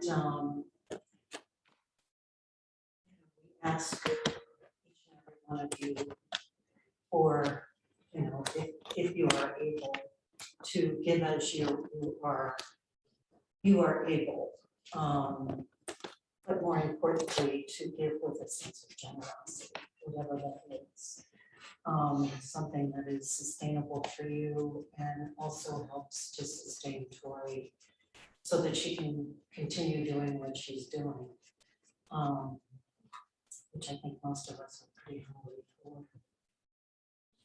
This is her livelihood right now, her teaching, and she appreciates whatever is. I don't know if we will have another retreat like this, but I have all of your email addresses, and if you would like to be on the Golden Bowl email list, please let me know, and I'll make sure that we get updates of everything that we're doing. And especially if we have another retreat like this, which, I suspect we will. I think that's it. You can also still donate on GoFundMe. Do not use Venmo or PayPal anymore. It's important that we go either with cash or straight to GoFundMe because of Medicare, Medicaid. So she's not. She's just wishing that we don't use those means anymore. Yeah.